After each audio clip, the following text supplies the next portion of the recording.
everybody, welcome back to our channel. It's me, Eric, one of the education specialists for Easton Banks Learning and Life Center.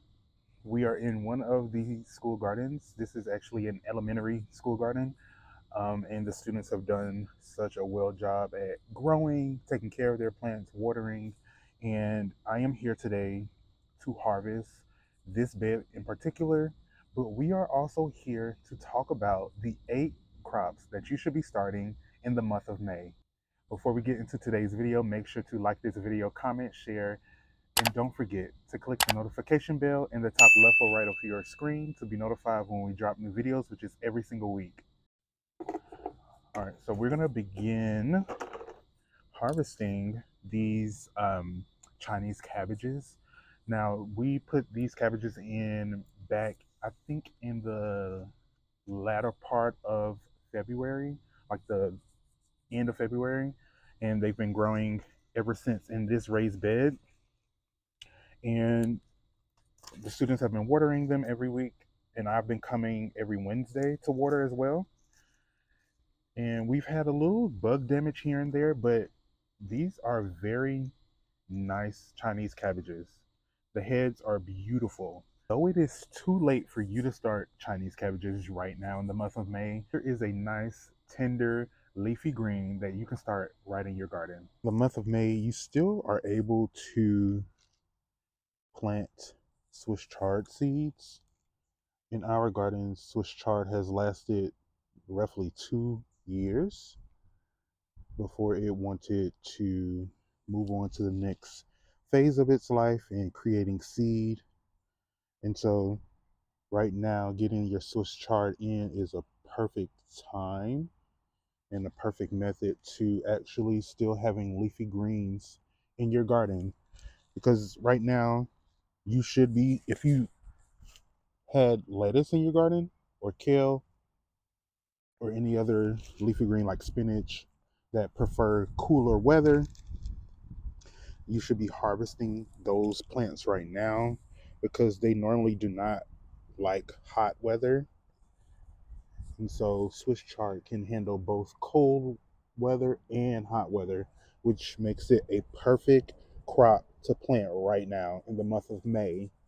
I love mixing Swiss chard into my salads with my lettuce, and also Swiss chard can be used as a substitute for spinach, which makes it a perfect crop again for late spring, early summer. This is a mixture of tomatoes.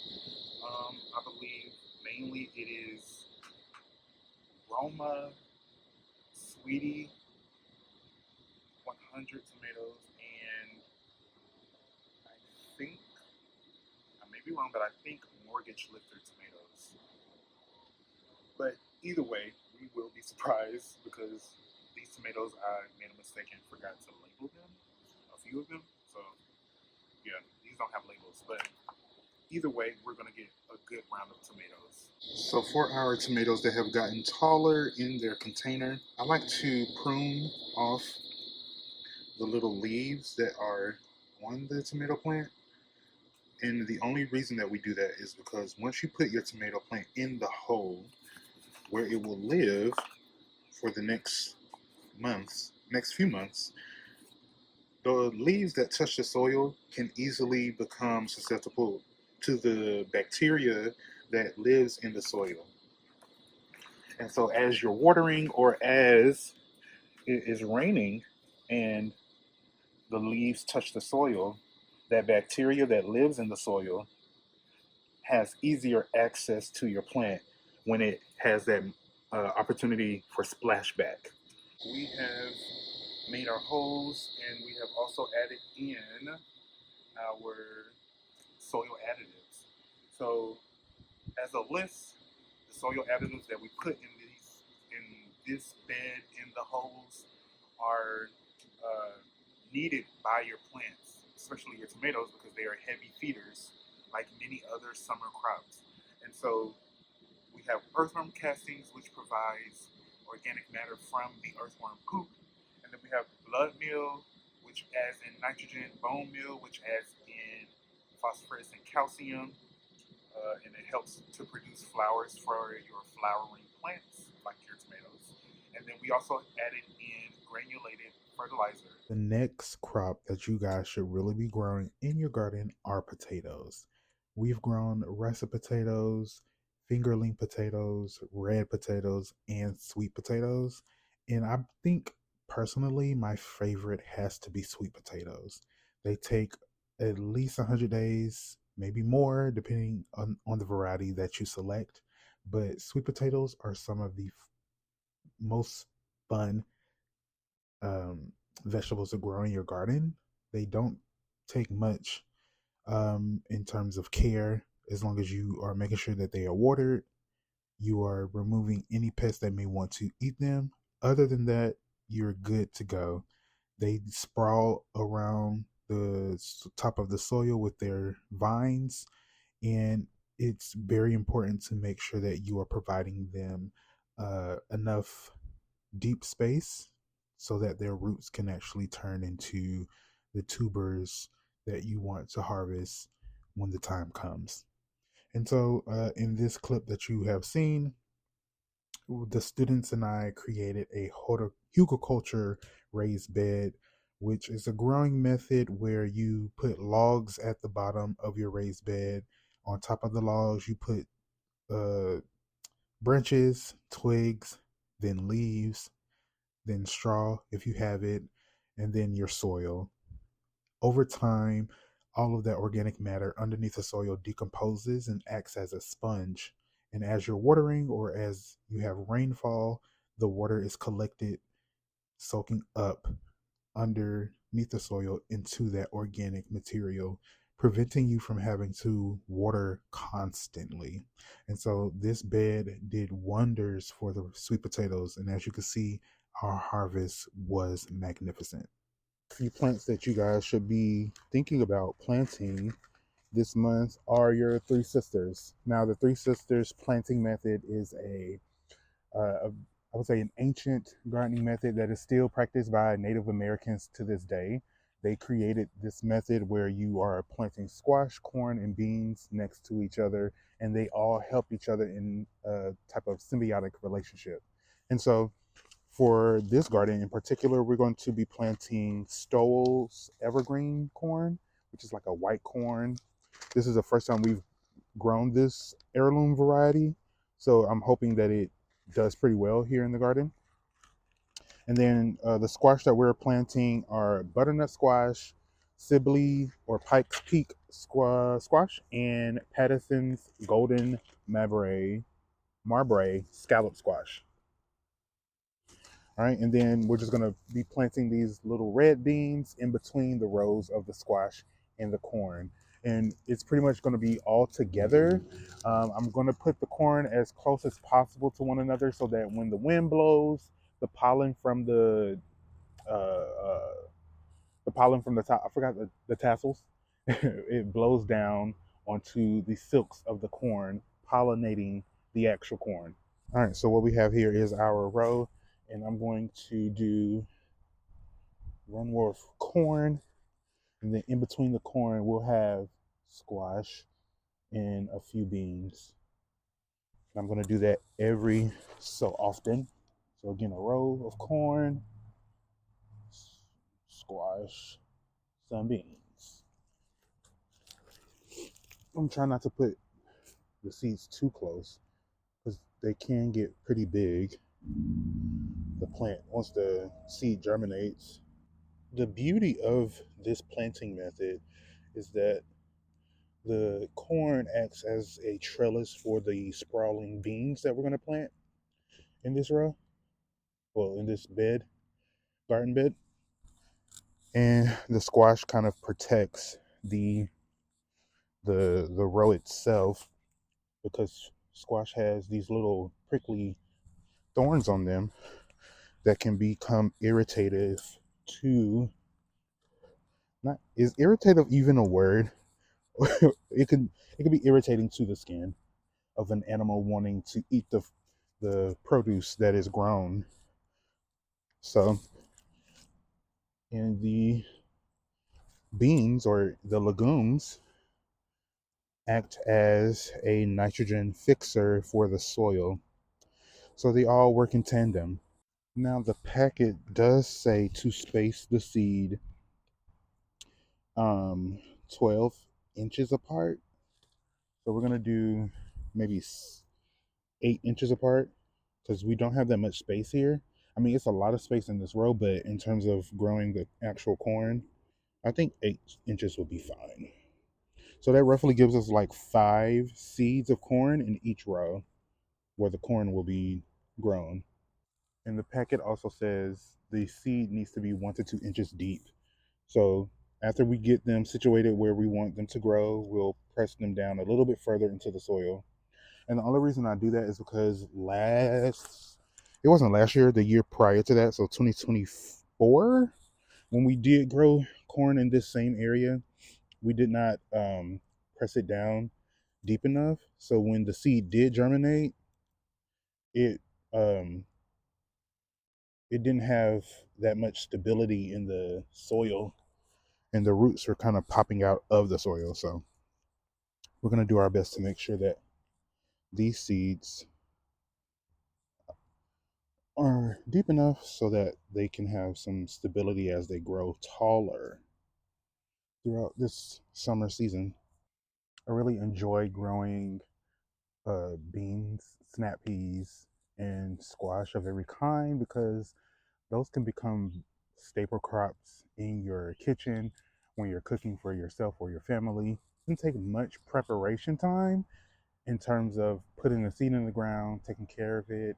Beans and squash, once they get growing, they are good to go, especially if you start them early enough, especially your squash, because many squash varieties that I know of here in Georgia do have to battle with vine borers. These vine borers are little larvae insects that burrow their way into the stem of your squash and they eat the squash from inside out. As long as you start off your squash early enough, like now, get it in the ground, get it germinating, you'll be one step closer to actually harvesting squash for the summer. And so, cucumbers, we've always grown cucumbers, and they are some of the best crops to have growing in your garden, in your home garden, because they are just a juicy fruit. And I love that they come in different sizes, different colors, and they are so good for you. And they can be a part of many different dishes. And so what I like to do during the summer is cut up some tomatoes, cucumbers, and add in some pepper, salt, a little olive oil, and it makes for such a great dish. And so what I'm doing right now in this bed is putting this mixture of different cucumbers that we have and just making different holes. What I also need to do is add in some worm castings. We've already put soil in this bed, but we do need to add in worm castings to help promote organic matter in the soil and help with the life of the soil.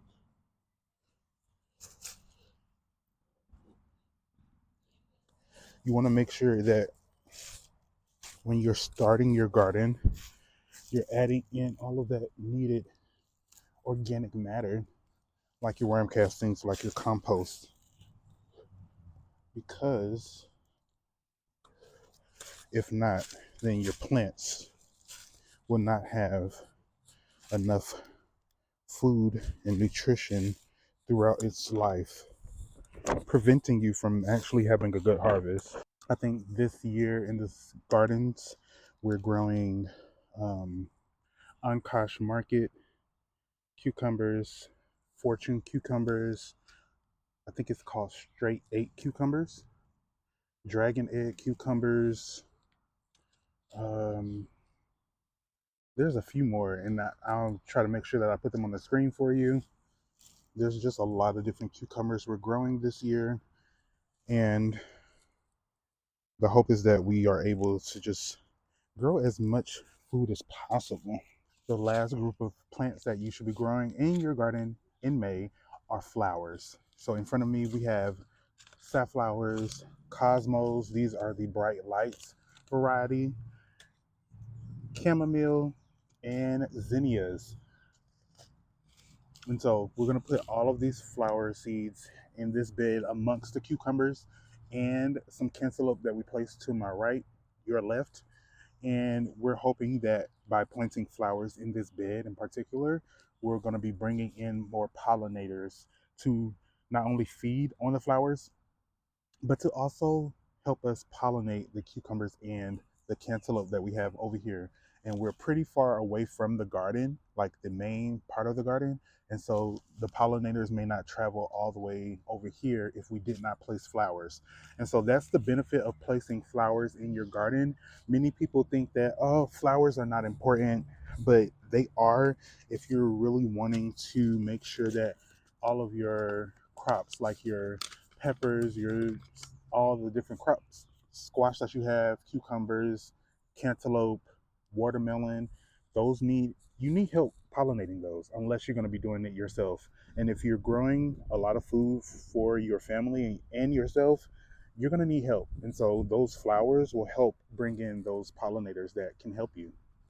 So last year in the gardens, we grew different types of cosmos. Um, I love the sunflowers that we were able to grow last year. Those were so beautiful. They did so well.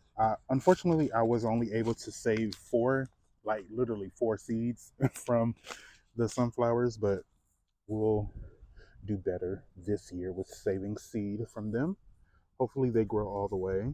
I really enjoy growing flowers because they're so beautiful